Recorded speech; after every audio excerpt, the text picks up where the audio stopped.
Bismillahirrahmanirrahim. Assalamualaikum warahmatullahi wabarakatuh. Saya Deski Ramadhani dari Fakultas Ekonomi dan Ilmu Sosial UIN Suskariau, NIM 118705 Jadi kali ini saya ingin menyampaikan sebuah analisa, sebuah pembacaan implementasi kebijakan yang mana mata kuliah kebijakan publik saya mengambil judulnya yakni implementasi kebijakan pelayanan publik bagi masyarakat penyandang cacat. Pada kali ini kita akan membahas bagaimana kebijakan publik di antara implementasi kebijakan tersebut, di mana pelayanan publik ini bertujuan kepada masyarakat yang menyandang cacat atau difabel.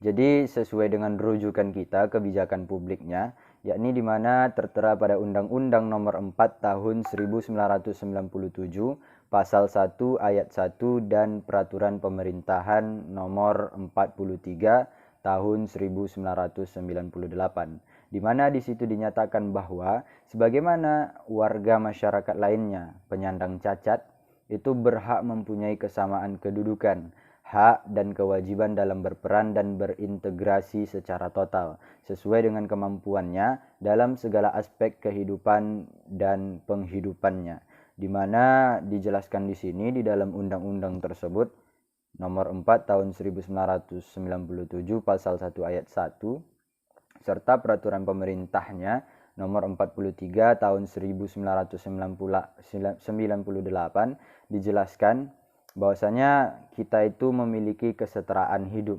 antara kaum yang menyandang kekurangan dan manusia biasa. Tidak ada bedanya di mata hukum. Maka orang itu berhak mempunyai kesamaan kedudukan dan memiliki hak yang sama serta kewajiban dalam berperan dan berintegrasi secara total sesuai dengan kemampuannya orang-orang yang memiliki kekurangan tersebut. Selanjutnya, kebijakan pelayanan publik untuk masyarakat penyandang cacat, dan disebutkan juga di dalam Undang-Undang Nomor 4 Tahun 1997 bahwa difabel merupakan bagian masyarakat Indonesia yang juga memiliki kedudukan, hak, kewajiban dan peran yang sama. Mereka juga mempunyai hak dan kesempatan yang sama dalam segala aspek kehidupan dan penghidupan, di mana semua orang-orang yang ada di Indonesia, baik itu orang yang menyandang kekurangan ataupun sempurna, mereka memiliki hak dan kewajiban sesuai dengan porsinya masing-masing, mendapatkan kesamaan hukum, mendapatkan kesamaan perlakuan oleh pemerintah.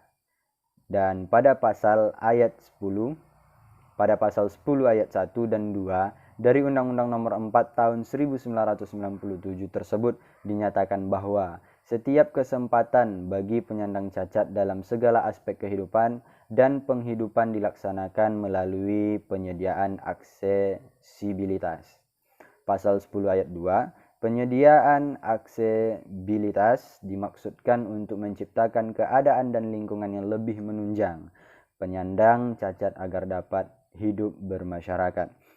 Jadi pemerintah itu membuat sebuah kebijakan yang mana kebijakan tersebut menjelaskan tentang kaum cacat ini atau kaum penyandang difabilitas ini akan diberikan penyediaan aksesibilitas oleh pemerintah. Dan yang kedua, peraturan pemerintah nomor 43 tahun 1998 tentang upaya peningkatan kesejahteraan sosial penyandang cacat, pasal 11 ayat 1 dan ayat 2 menyebutkan penyediaan aksesibilitas berbentuk fisik dilaksanakan pada sarana dan prasarana umum.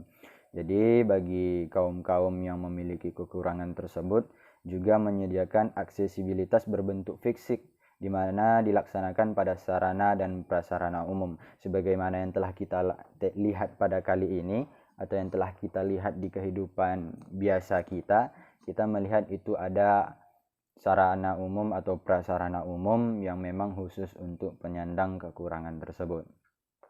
Dan selanjutnya kebijakan terbaru pelayanan publik bagi masyarakat penyandang cacat, di mana tertera di dalam Undang-Undang Nomor 25 Tahun 2009 pasal 29 yang menyatakan bahwa Ayat 1. Penyelenggaraan berkewajiban memberikan pelayanan dengan perlakuan khusus kepada anggota masyarakat tertentu sesuai dengan peraturan perundang-undangan. Dan ayat kedua, sarana, prasarana, dan atau fasilitas pelayanan publik dengan perlakuan khusus sebagaimana dimaksudkan pada ayat 1 dilarang digunakan oleh orang yang tidak berhak. Jadi selain mendapatkan kedudukan yang sama, hak yang sama, persamaan yang sama di mata hukum, jadi orang-orang yang menyandang kekurangan ini juga mendapatkan hak mereka untuk sarana dan prasarana umum atau fasilitas umum yang ada di negara kita yang hanya boleh dipergunakan oleh orang-orang yang berhak memakainya. Selanjutnya, masalah yang dihadapi di dalam pelayanan sosial bagi penyandang cacat. 1. Belum tersedianya data yang akurat dan terkini tentang karakteristik kehidupan dan penghidupan berbagai jenis penyandang cacat. Sedangkan yang kedua, belum memadainya jumlah dan kualitas tenaga spesialis untuk berbagai jenis kecacatan. Yang ketiga, terbatasnya sarana pelayanan sosial dan kesehatan serta pelayanan lainnya yang dibutuhkan oleh penyandang cacat, termasuk aksesibilitas terhadap pelayanan umum yang dapat mempermudah kehidupan penyandang cacat. Yang keempat, terbatasnya lapangan kerja bagi mereka. 4 hal poin tersebut yang telah tertera itu merupakan 4 poin tentang masalah yang dihadapi dalam pelayanan sosial bagi penyandang cacat tersebut. Selanjutnya, model-model kebijakan penanganan masalah penyandang cacat. Yang pertama, individual model atau model medis. Model yang digunakan ini didasari pada penggunaan strategi medis atau yang disebut juga strategi individual karena fokusnya pada individu penyandang cacat. Hal ini dapat dilihat dari penggunaan konsep rehabilitas pada program-program yang ditujukan kepada penyandang cacat dan pembentukan organisasi pelayanan yang diperuntukkan bagi penyandang cacat. Yang kedua, sosial model. Model sosial umumnya beranjak dari pemikiran bahwa hambatan-hambatan yang berasal dari luar lingkungan yang menyebabkan ketidakmampuan seseorang yang mengalami impairment dalam melakukan aktivitas sehari-hari terjadi karena lingkungan tidak mengakomodasi kebutuhan warga negara penyandang cacat.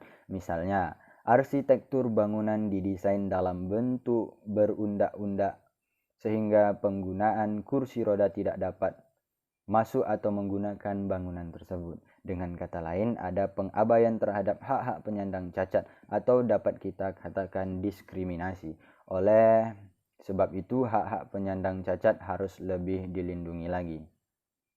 Dan hak-hak yang didapatkan oleh kaum difabel atau orang-orang yang menyandang kekurangan tersebut harus diberikan pemerintah. Yang pertama, membuat peraturan setiap lembaga untuk menyediakan tempat lapangan pekerjaan. Yang kedua, pemerintah harus aktif memberikan penyuluhan-penyuluhan atau kegiatan tentang lapangan kepada para difabel agar lebih mandiri. Yang ketiga, mempermudah akses transportasi seperti disediakannya jalan khusus untuk penyandang cacat, alat transportasi yang dijamin oleh pemerintah, atau alat transportasi yang dibuat khusus untuk penyandang cacat. Karena selama ini tidak ada perusahaan transportasi yang mengeluarkan produk khusus untuk penyandang cacat. Yang keempat, pemerintah lebih tegas ketika masyarakat umum menggunakan fasilitas untuk para penyandang cacat. Yang keempat ini adalah hak-hak difabel yang harus diberikan pemerintah dan harus diimplementasikan dan harus diperjuangkan bagi kaum-kaum penyandang cacat atau kaum difabel yang memiliki kekurangan yang juga warga Indonesia. Selanjutnya, pemerintah memberikan solusi, yang mana solusi dari pemerintah untuk masyarakat berkebutuhan khusus. 1. Memberikan dukungan tersedianya berbagai informasi untuk para penyandang cacat, misalnya penyandang cacat tunanetra seperti jasa layanan yang lebih diperluas dalam bentuk naskah berhuruf braille, kaset audio, dan lain sebagainya. Yang kedua, penyediaan sarana umum pendidikan yang dapat diakses secara mandiri oleh anak berkebutuhan khusus, misalnya perpustakaan dan gedung kuliah. Yang ketiga, penyediaan layanan umum transportasi atau pelayanan-pelayanan yang lainnya. Yang keempat, menyediakan lapangan pekerjaan untuk masyarakat yang berkebutuhan khusus sehingga hidup mereka terjamin. Itu merupakan sebuah kebijakan dan kritikan dari kebijakan tersebut dan solusi bagi pemerintah. Jadi saya sendiri mengajak kepada diri saya sendiri dan teman-teman sekaliannya, marilah kita memiliki pandangan atau perspektif yang sama dengan penyandang difabel, karena mereka juga memiliki hak yang sama, memiliki kedudukan yang sama di permata atau di depan mata hukum, di depan demokrasi. Mereka memiliki hak yang sama sesuai dengan porsi mereka tersebut, dan juga memiliki hak untuk berpartisipasi sesuai dengan kemampuan yang mereka miliki. Oleh karena itu, saya Deski Ramadhani pamit undur diri. Sekian dan terima kasih. Lebih dan kurangnya saya mohon maaf. Wabillahi taufiq wal hidayah. Wassalamualaikum warahmatullahi wabarakatuh.